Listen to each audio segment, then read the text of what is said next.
यहाँ खड़े होकर मौका मिला और इसमें हम परमेश्वर को प्रशंसा करेंगे।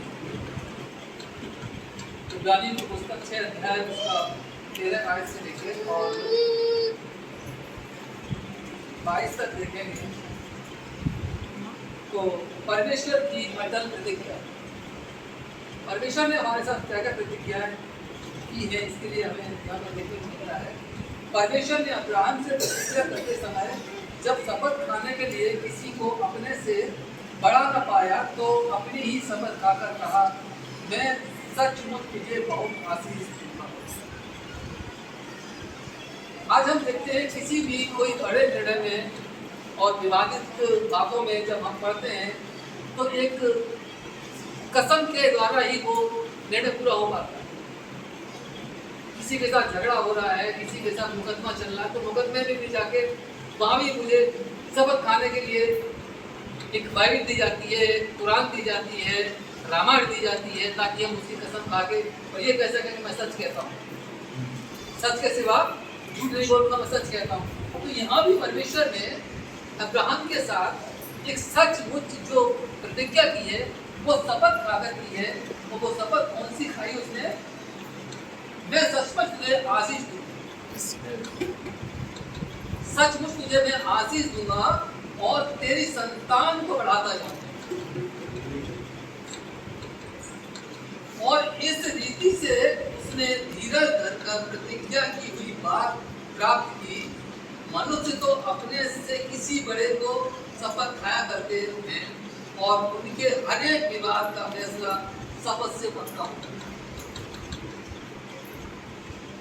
अगर बंटवारे की कोई बात आती है घर परिवार में तो छोटा भाई कहता है मैंने इतना लूंगा, बड़ा कहता है अच्छा भाई तुम कसम खाओ, आगे झगड़ा तो नहीं करोगे, हैं आगे विवाद तो नहीं करोगे। तो वो लोग 4 आदमियों के बीच में कसम खाते इस बात का, ठीक है आज के बाद हम भाईचारे के साथ रहेंगे और कसम खाते हम आज के बाद लड़ाई नहीं करेंगे, झगड़ा नहीं करेंगे, इसके साथ मेल मिलाप के साथ रहेंगे। तो परमेश्वर ने भी उस टाइम में अपने से बड़ा कोई ना समझा और मूल पिता अब्राहम से ये शपथ खाई थी कि मैं तेरे वंश को इतना बढ़ाऊंगा कि बालू के किनकों के समान पूरी पृथ्वी पर फैला दूंगा। और परमेश्वर ने जो अपने हमसे वादा किया, अब्राहम से वादा किया और वो आज पूरा हो, जिस समय से पूरा होता गया और उसके हर एक विवाद का फैसला शपथ से पक्का होता है। इसलिए जब परमेश्वर प्रतिज्ञा के बारिशों पर और भी साफ रीति से प्रकट करना चाहा कि उसका उद्देश्य बदल नहीं सकता तो शपथ को बीच में लाया। परमेश्वर का उद्देश्य भी बदल सकता है, तो प्रभु ने भी हमारे और अपने बीच में एक शपथ खाई। हम भी यहाँ शपथ खाएं इस चीज की कि हम जब भी यहाँ पर आए तो कुछ नया लेके जाए, कुछ अपना एक नई बुराई यहाँ पर छोड़ के जाए और परमेश्वर ने एक नई वाचा, नई रीति, नए एक ऐसी चीज लेके जाए ताकि हमें परमेश्वर को हम पाते रहे।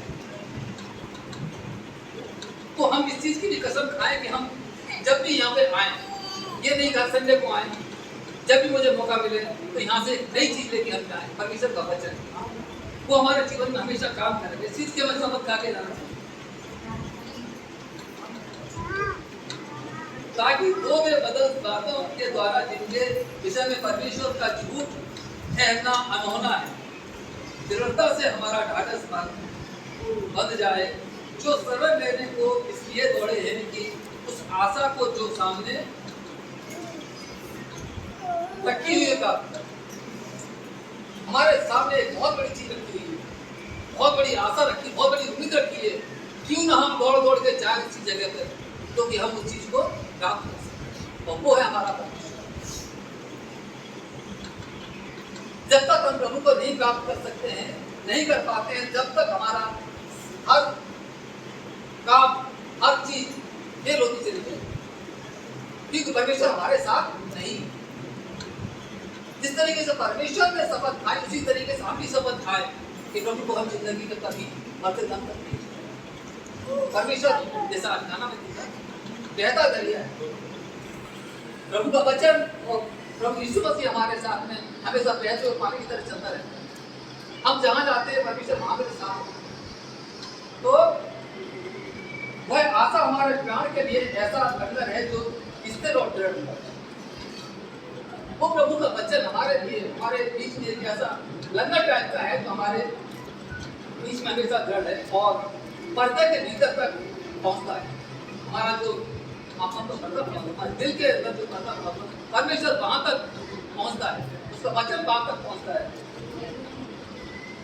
जहां यीशु ने मलकीसिदक की रीति पर सदाकाल का महायाजक बनकर हमारे लिए अगुआ के रूप में प्रवेश किया। प्रभु यीशु मसीह ने सदा काल के लिए एक महायाजक बनकर हमारे जीवन में हमेशा के लिए प्रवेश किया। हम भी परमेश्वर के सामने हमेशा के लिए अपने आप को अर्पण कर दें ताकि प्रभु में हम और हम प्रभु में हमेशा बने रहें।